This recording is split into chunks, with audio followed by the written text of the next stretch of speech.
namshukuru Mungu pia kwa kuwa amenitetea na amenitia moyo. Kwanza kabisa namshukuru Mungu pia kwa kuona mwaka 2025 na vile vile nashukuru Mungu kwa ajili ya kanisa hili. Bwana pia sifa. Amen. Yako makanisa mengi sana, lakini hili kanisa la tofauti sana. Bwana pia sifa. Amen. Haleluya. Amen. Mwaka 2024 kwa nimepitia changamoto nyingi sana, lakini Mungu kaniambia mwanangu usikate tamaa. Mungu kanitia moyo tu, kwa neema tu ajabu nimefika tu hapa. Bwana pia sifa. Amen. Na vile vile juzi tu hapa nilifika kwa mchungaji. Roho Mtakatifu akanishuhudia kwamba hicho kitu nacho cha kawaida. Ni wakati mwingine nikitarajia kutuma maombi ya kazi, nikifika eneo husika nikikutana na manager, nikitaka kuongea naye nahisi kabisa kinywani mwangu mate yamekauka ghafla, alafu najikuta hata siongei, yani maneno ambayo hata manager hawezi kuelewa.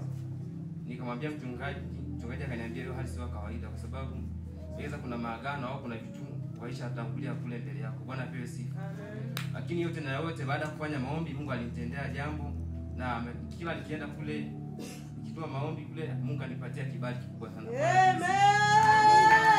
Amina. Nina mengi ya kuelezea, lakini ni hali tu mafupi tu, nataka ya kumshukuru Mungu. Amen. Amen. Heri ya mwaka mpya. Asante. Namshukuru Mungu nimeona mwaka mpya vizuri na afya njema. Amina. Mpaka nimefika mahali hapa ni jambo la kushukuru Mungu. Amen. Namshukuru Mungu kwa mwaka 2024. Mungu amenitendea mambo makubwa, kibali amenipa. Pia namshukuru Mungu kwa kunifunulia mambo ya kutoa zaka. Amina. Namshukuru Mungu sana, nimemwona kwenye zaka. Amina.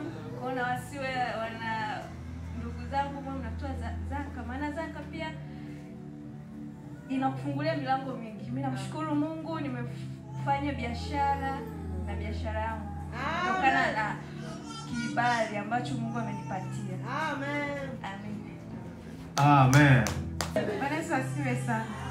Nami namshukuru Mwenyezi Mungu, 2024 tumefanya mambo mengi sana, ametutoa pakubwa mno. Tunamshukuru Mungu kwa hilo. Tumevuka pakubwa sana, namshukuru Mungu. Na pia ametutoa mbali, sio mwaka 2004 na tulipokuwa miaka mingine hatakuwa hivyo. Nami na sadaka kumshukuru Mungu. Amen. Barikiwe na Bwana. Bwana Yesu asifiwe. Amen. Mimi napenda kumshukuru Mungu kwa matendo makubwa anayonitendea. Amina. Nakumbuka kipindi natoka Dar es Salaam, mwanangu alikuwa hawezi kukaa vizuri, lakini mwaka jana namshukuru mwanangu anatambaa na kusimamia kwenye vitu. Amen. Nashukuru Mungu maana madhabahu ya mahali hapa ndio ilinipa imani kwamba mwanangu atatembea. Naamini mwaka 2025 mwanangu atanyanyuka kwa miguu yake na kutembea. Amina. Amen. Amen. Nimepitia matatizo mengi sana kwa watoto wangu, walikuwa naota ndoto za ajabu kama vile wanakimbizwa. Kuna wakati Pavin alijiwekea godoro puani, nikaenda Irembo wakamkataa kwamba mpeleke Rufaa Rungwa. Namshukuru Mungu kwa sababu nimeokoka na nina Yesu alitenda miujiza. Amina. Sikutoa hela yoyote aina yoyote, na alikuwa ameandikiwa akafanywa operation 500,000. Lakini Mungu ajabu nilipata bima bila kutoa hela yoyote, akatolewa kile kitu. Namshukuru Mungu sana kwa sababu anatendea mambo makubwa watoto wangu. Amina. Na ina sadaka ya kumtolea Mungu. Na mimi nimepita mbele yenu. Nina kila sababu ya kumshukuru Mungu kwa sababu nimevuka 2024 na nimeingia 2025. Bwana Yesu asifiwe. Amen. Kwa kweli ninaona ni ushuhuda mkubwa sana kwangu. Ninamshukuru Mungu hata kwa ajili ya watoto wangu, ni wazima wa afya. Bwana Yesu asifiwe. Amen. 2024 nimepitia changamoto mbalimbali na pia nimemuona Mungu kwa viwango vya tofauti. Bwana Yesu asifiwe. Amen. Nakumbuka tangu nilivyokuja Mpanda 2018 nilikuwa na maisha magumu sana. Lakini baada ya kukanyaga kwenye madhabahu ya Patimo, hakika nimemwona Mungu sana, yani kwa viwango vya juu. Bwana Yesu asifiwe. Amenitendea mema mengi sana ambayo nikisema niaelezee siwezi kumaliza saizi. Pia namshukuru Mungu, mwaka jana nilikuwa nimelima tu karanga kidogo, lakini mwaka huu namshukuru Mungu nimeongeza shamba ambalo lilikuwa halilimu kama soroba hizo 3. Kwa hiyo namshukuru Mungu kwa sababu anaendelea kwa upande wangu. Bwana Yesu asifiwe. Na pia namshukuru Mungu kwa sababu nilimwambia Mungu katika mchango nilioahidi wa ujenzi nataka kufikia mwezi wa 12 niwe nimemaliza. Bwana Yesu asifiwe. Kwa hiyo namshukuru Mungu, ni ushuhuda ambao nilimhitaji Mungu na nikamuomba Mungu awe upande wangu, na pia amenitetea na amenisaidia. Ule mchango nimemaliza kweli mpaka leo, na pia niliahidi nitaongeza 10,000, lakini kwa vile alivyonisaidia sana, amenipigania sana katika mambo mengi, nitaongeza tena 10,000. Bwana Yesu asifiwe. Maana nimeona Mungu amenisaidia tofauti na huko ambako ningekuwa, kule ambako tulikuwa zamani. Lakini kwa sasa, kwa hapa nilipo kanyaga, naweza nikasema mimi kiujumla nimeokokea hapa. Maana niliokoka kule lakini nimebatizwa hapa. Bwana Yesu asifiwe. Kwa hiyo namshukuru Mungu sana. Baada ya kutoa ule mchango nikasema Mungu nisaidie, ndani ya mwezi huu wa 10 nataka nitoe. Nilimwambia na mama nikasema mimi sina kazi, sina nini, lakini huu mwezi wa 10 usipite. Lakini Mungu alinisaidia, nikawa nimelipa. Nikamwambia Mungu, ukinisaidia nikitoa mchango nataka unifanyie kitu. Bwana Yesu asifiwe.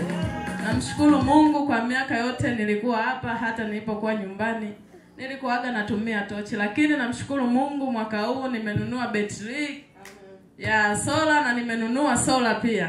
Pamoja na kila kitu niliwaambia Jumapili. Ninamshukuru Mungu sana kwa sababu amekuwa upande wangu. Yesu asifiwe. Amen. Na amani. Amen. Niko majina naitwa Geta Paulo Charles. Amen. Nasema hapa mbele yenu kumshukuru Mungu kwa mwaka 2025. Amen. Na sadaka kumshukuru Mungu. Amen. Amen. Amen. Namshukuru Mungu tumefika salama. Amen. Na familia yangu yote hamna mtu aliolazwa. Amen. Na hamna mtu aliougua hizi siku za katikati. Amen. Mpaka tumeufikia mwaka. Namshukuru Mungu na sadaka ya kutoa. Amen. Na mume wangu ameniahidi. Maana nilikuwa nafanya maombi usiku, amelala akitoka kwenye kazi zake za mkaa. Ananiona mimi nafanya maombi, akaniambia siku moja, akaniambia hivi, "Wewe, mbona uchoki?" Nikasema hapana, nataka Mungu ajibu. Amen.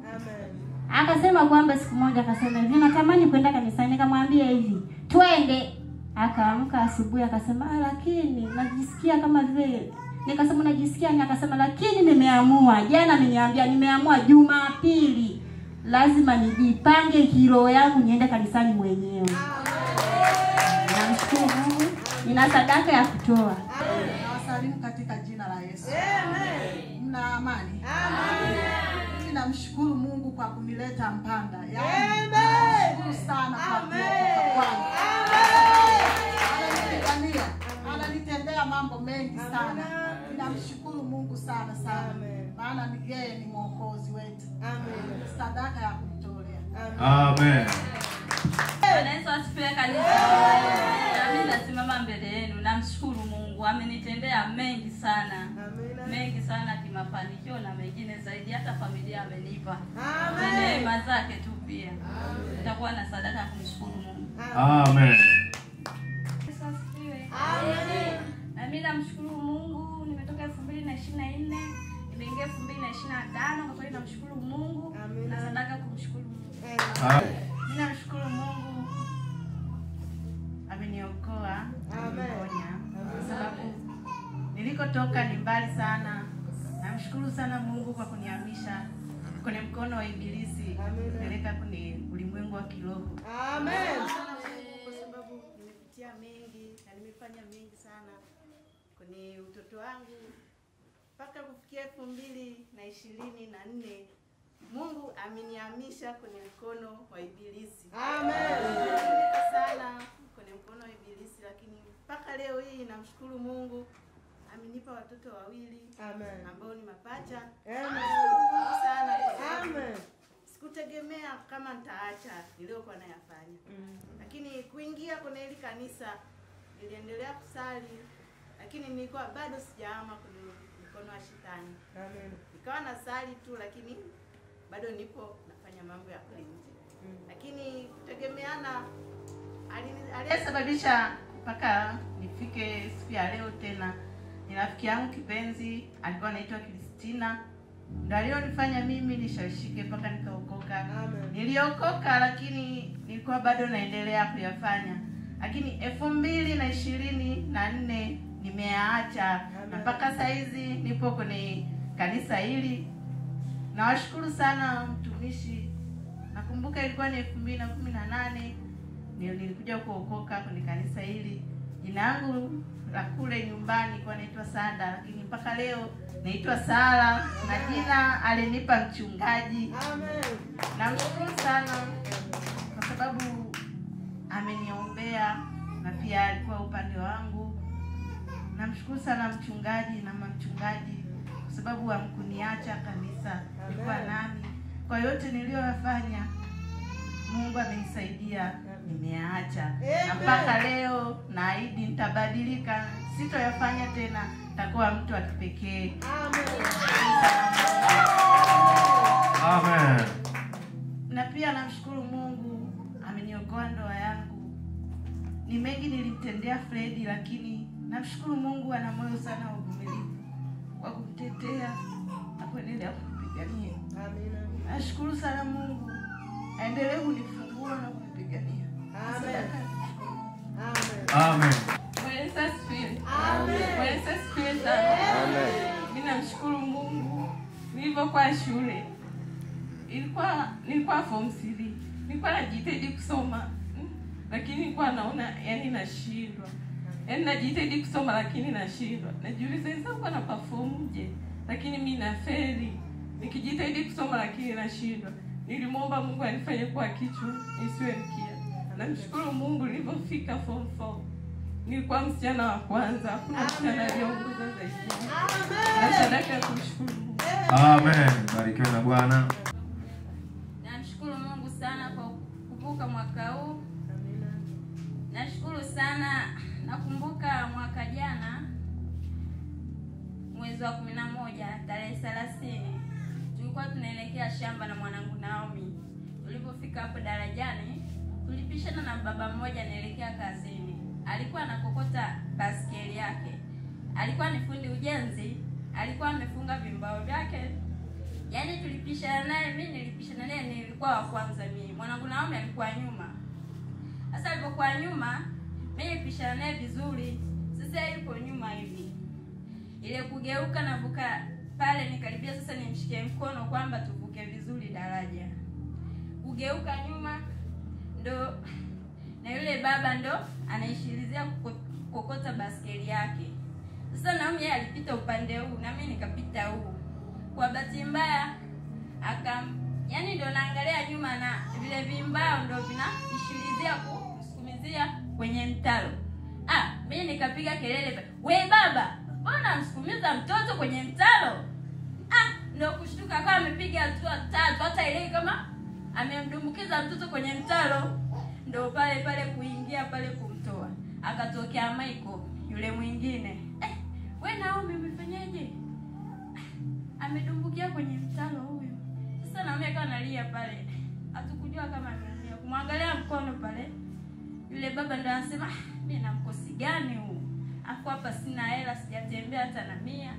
Ni mwenyewe pale bila Michael yani angeondoka tu. Baadaye ndo ningeenda kuugulia nyumbani sasa, yani sina hata 100. Michael akasema yani hapa inabidi kwanza umpe hela yani akanunue dawa ya kuchukua. Tukaenda, baba watu analambika njiani na mkosi gani, afu sina hela, afu ndo naenda kazini.